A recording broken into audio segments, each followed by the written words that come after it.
Good evening and welcome back to Cecilia. We have a little bit more of the mystery surrounding young Delvile this evening and a little bit more of the Harold's problems. So in other words, it's business as usual. Chapter 6. A Surmise. The next morning opened with another scene. Mrs. Harrel ran into Cecilia's room before breakfast and acquainted her that Mr. Harrel had not been home all night. The consternation with which she heard this account she instantly endeavoured to dissipate, in order to soften the apprehension with which it was communicated. Mrs. Harrel, however, was extremely uneasy, and sent all the town over to make inquiries, but without receiving any intelligence. Cecilia, unwilling to leave her in a state of such alarm, wrote an excuse to Mrs. Delvile, that she might continue with her till some information was procured. A subject also of such immediate concern was sufficient apology for avoiding any particular conversation with Miss Belfield, who called as usual about noon, and whose susceptible heart was much affected by the evident disturbance in which she found Cecilia. The whole day passed, and no news arrived, but greatly to her astonishment Mrs. Harrel in the evening prepared for going to an assembly, yet declaring at the same time it was extremely disagreeable to her, only she was afraid if she stayed away everybody would suppose something was the matter. Who then at last, thought Cecilia, are half so much the slaves of the world as the gay and the dissipated? Those who work for hire have at least their hours of rest. Those who labour for subsistence are at liberty when subsistence is procured. But those who toil to please the vain and the idle undertake a task which can never be finished, however scrupulously all private peace and all internal conflict may be sacrificed in reality to the folly of saving appearances. Losing, however, the motive for which she had given up her own engagement, she now sent for her chair, in order to spend an hour or two with Mrs. Delvile. The servants, as they conducted her upstairs, said they would call their lady, and in entering the drawing-room she saw, reading and alone, young Delvile. He seemed much surprised, but received her with the utmost respect, apologizing for the absence of his mother, whom he said had understood she was not to see her till the next day, and had left him to write letters now, that she might then be at liberty. Cecilia in return made excuses for her seeming inconsistency, after which for some time all conversation dropped. The silence was at length broken by young Delvile saying, "Mr. Belfield's merit has not been thrown away upon Lord Vanelt. He has heard an excellent character of him from all his former acquaintance, and is now fitting up an apartment for him in his own house till his son begins his tour." Cecilia said she was very happy in hearing such intelligence, and then again they were both silent. "You have seen," said young Delvile after this second pause, "Mr. Belfield's sister?" Cecilia, not without changing colour, answered, "Yes, sir." "She is very amiable," he continued, "too amiable indeed for her situation, since her relations, her brother alone excepted, are all utterly unworthy of her." He stopped, but Cecilia made no answer, and he presently added, "Perhaps you do not think her amiable. You may have seen more of her, and know something to her disadvantage." "Oh no," cried Cecilia with forced alacrity, "but only I was thinking that... Did you say you knew all her relations?" "No," he answered, "but when I have been with Mr. Belfield some of them have called upon him." Again they were both silent, and then Cecilia, ashamed of her apparent backwardness to give praise, compelled herself to say, "Miss Belfield is indeed a very sweet girl, and I wish..." She stopped, not well knowing herself what she meant to add. "I have been greatly pleased," said he, after waiting some time to hear if she would finish her speech, "by being informed of your goodness to her, and I think she seems equally to require and to deserve it. I doubt not you will extend it to her when she is deprived of her brother, for then will be the time that by doing her most service it will reflect on yourself most honour." Cecilia, confounded by this recommendation, faintly answered, "Certainly, whatever is in my power, I shall be very glad." And just then Mrs. Delvile made her appearance, and during the mutual apologies that followed, her son left the room. Cecilia, glad of any pretence to leave it also, insisted upon giving no interruption to Mrs. Delvile's letter writing, and having promised to spend all the next day with her, hurried back to her chair. The reflections that followed her thither were by no means the most soothing. She began now to apprehend that the pity she had bestowed upon Miss Belfield Miss Belfield in a short time might bestow upon her. At any other time his recommendation would merely have served to confirm her opinion of his benevolence. But in her present state of anxiety and uncertainty, everything gave birth to conjecture and had power to alarm her. He had behaved to her of late with the strangest coldness and distance. His praise of Henrietta had been ready and animated. Henrietta, she knew, adored him, and she knew not with what reason, but an involuntary suspicion arose in her mind that the partiality she had herself once excited was now transferred to that little dreaded but not less dangerous rival. Yet if such was the case, what was to become either of the pride or the interest of his family? Would his relations ever pardon an alliance stimulated neither by rank nor riches?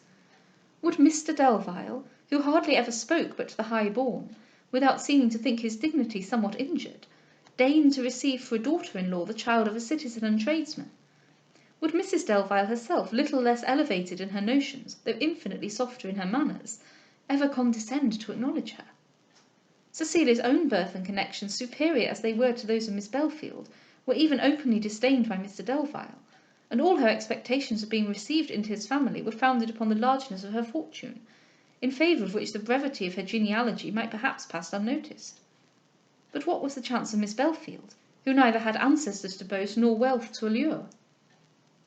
This thought, however, awakened all the generosity of her soul.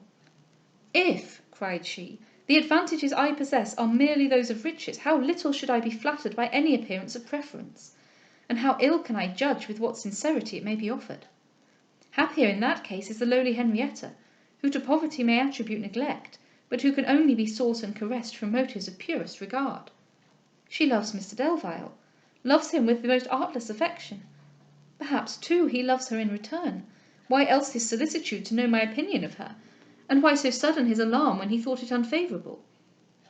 Perhaps he means to marry her, and to sacrifice to her innocence and her attractions all plans of ambition and all views of aggrandizement. Thrice happy Henrietta, if such is thy prospect of felicity! To have inspired a passion so disinterested, may humble the most insolent of thy superiors, and teach even the wealthiest to envy thee." I wonder if Cecilia is right or wrong.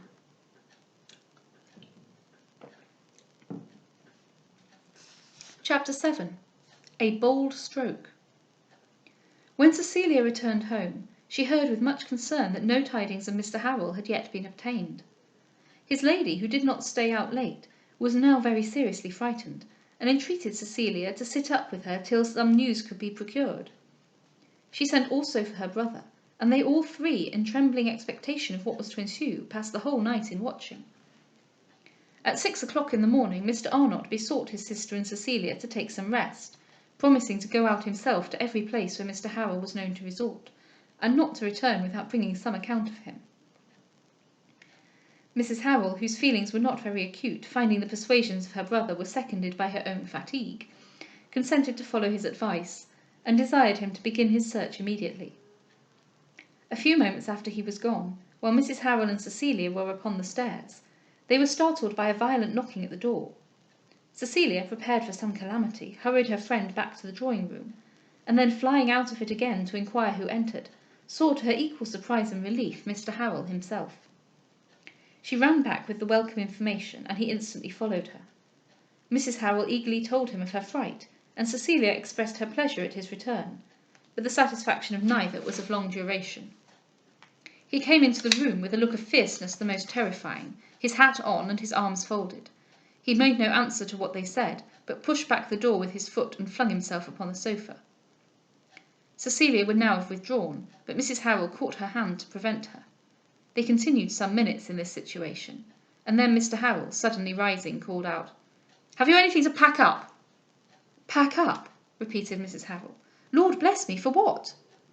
"I am going abroad," he answered. "I shall set off tomorrow." "Abroad?" cried she, bursting into tears. "I am sure I hope not." "Hope nothing!" returned he in a voice of rage, and then with a dreadful oath he ordered her to leave him and pack up.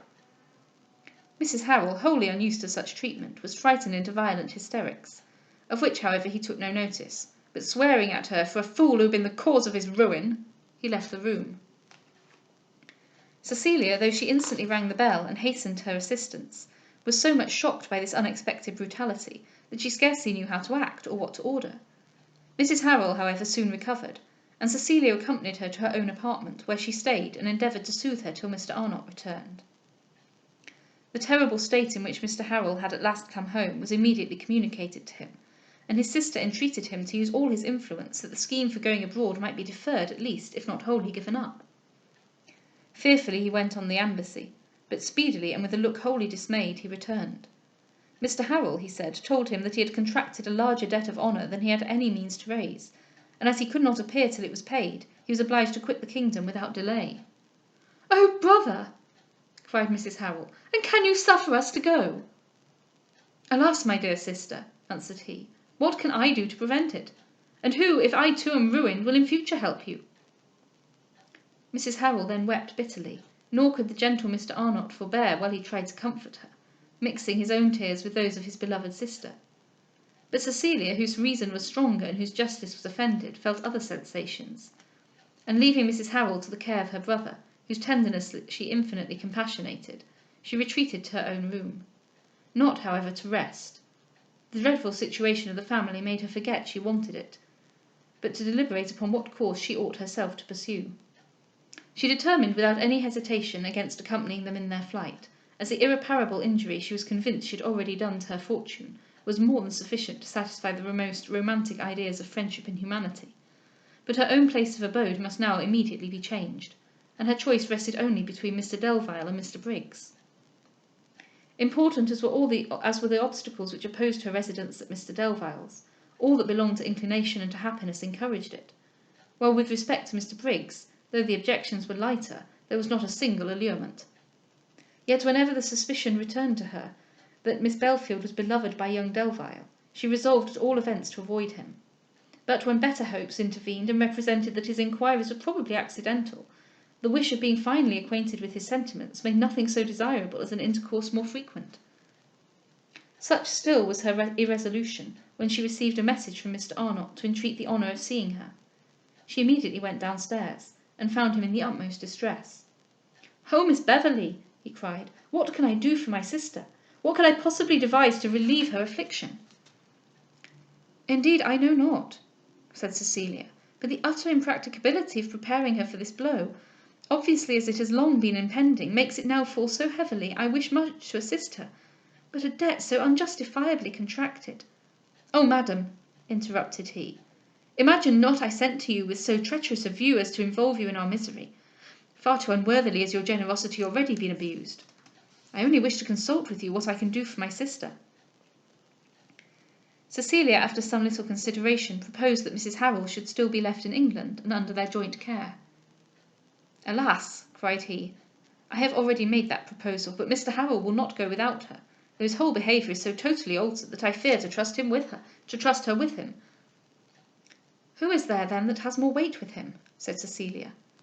"Shall we send for Sir Robert Floyer to second our request?" To this Mr. Arnott assented, forgetting in his apprehension of losing his sister the pain he should suffer from the interference of his rival.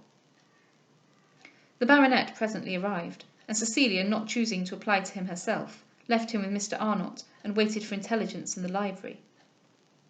In about an hour after, Mrs. Harrel ran into the room, her tears dried up and out of breath with joy, and called out, "My dearest friend, my fate is now all in your hands, and I am sure you will not refuse to make me happy." "What is it I can do for you?" cried Cecilia, dreading some impracticable proposal. "Ask me not, I beseech you, what I cannot perform." "No, no," answered she, "what I ask requires nothing but good nature.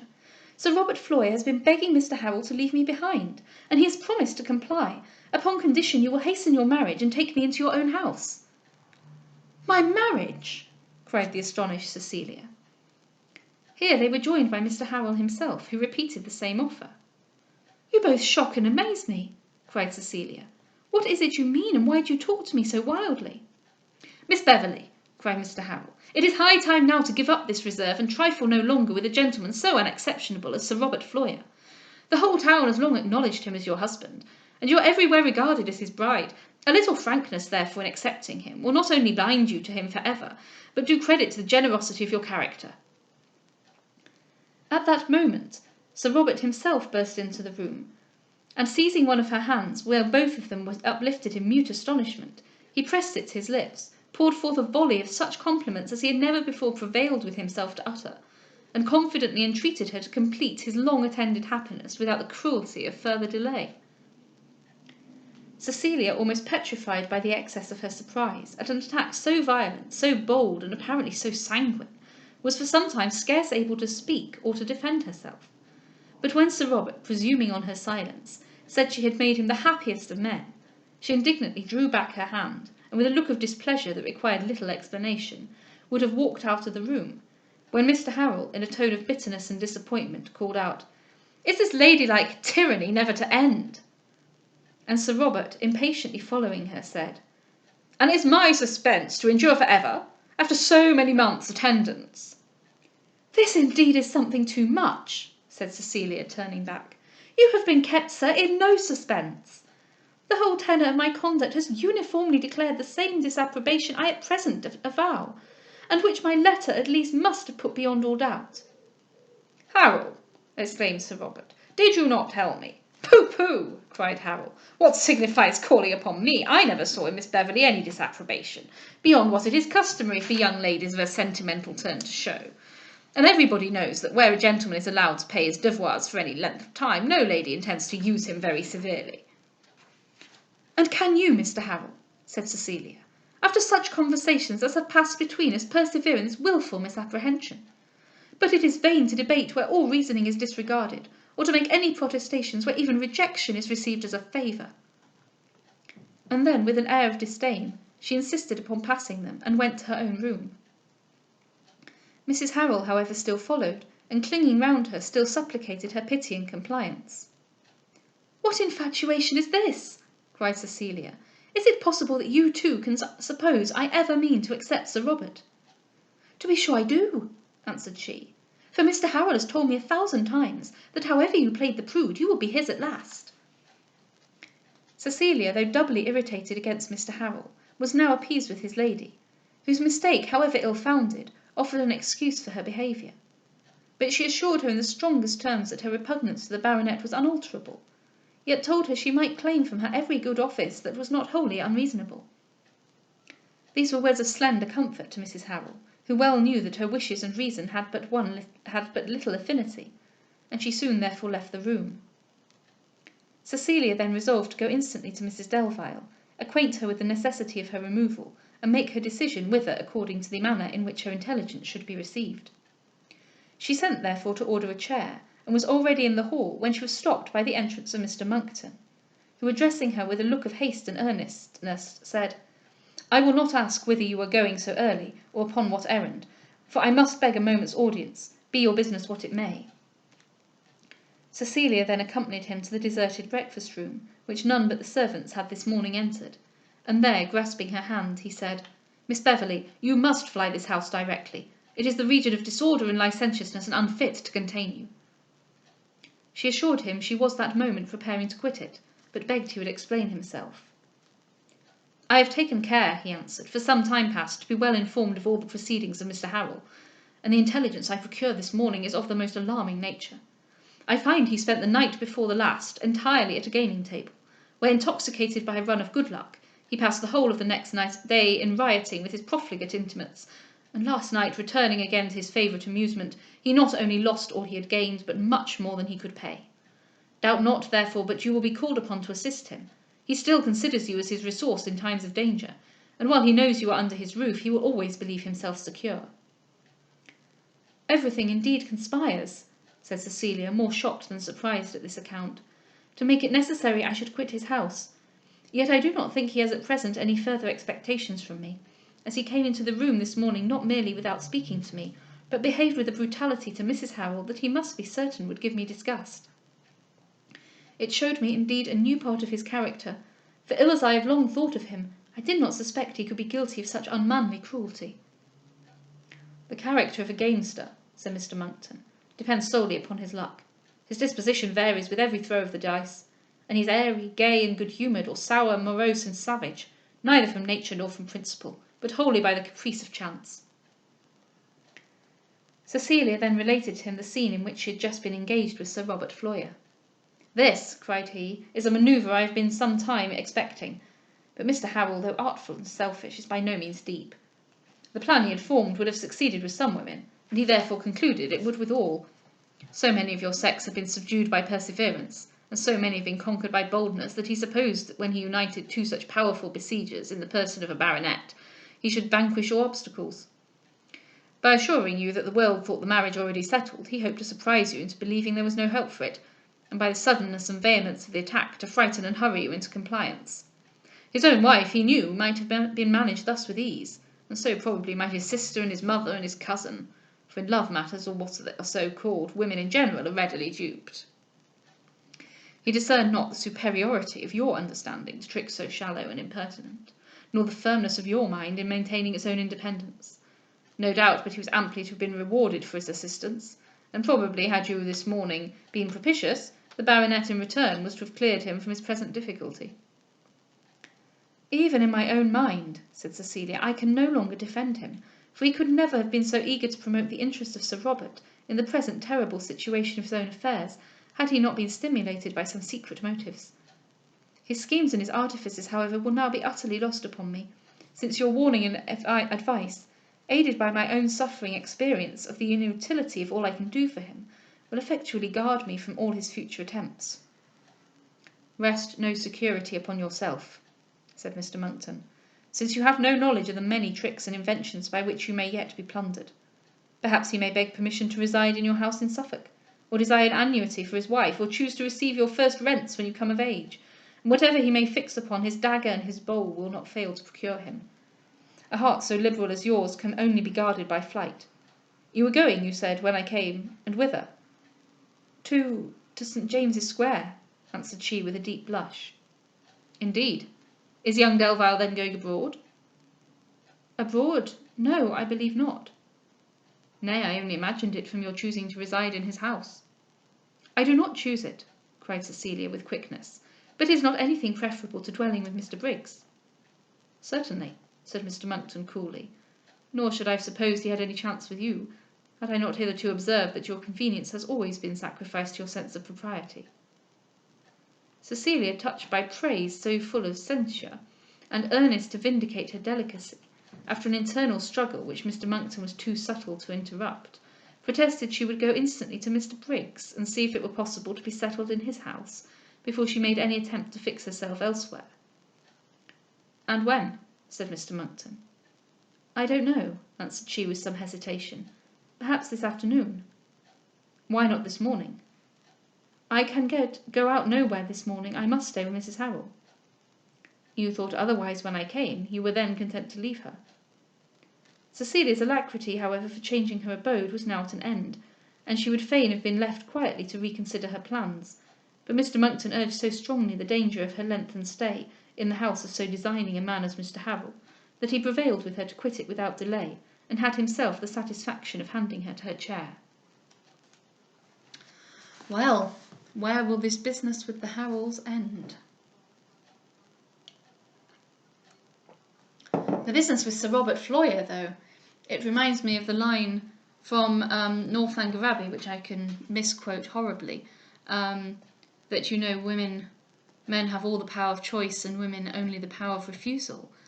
And yet the more literature of this period I read, the more I wonder whether that is in fact quite a radical statement, that women have the power of refusal, because in so many situations it is taken for granted that their refusal doesn't mean an actual refusal. I think most people's introduction to literature of this period is Pride and Prejudice, and some people never read beyond that. And so the proposals of Mr Collins and Mr Darcy are comic in their assumption that she's going to accept them. And certainly it's hilarious when Mr Collins is just following her, assuming that Elizabeth's going to accept. And yet in basically every other novel I've read of a similar period, there's a man who assumes that a woman's refusal means nothing. And so that line in Northanger Abbey about women having the power of refusal, do they? Does every woman have the power of refusal? Do they in the 21st century? Worth thinking about. Have a good evening.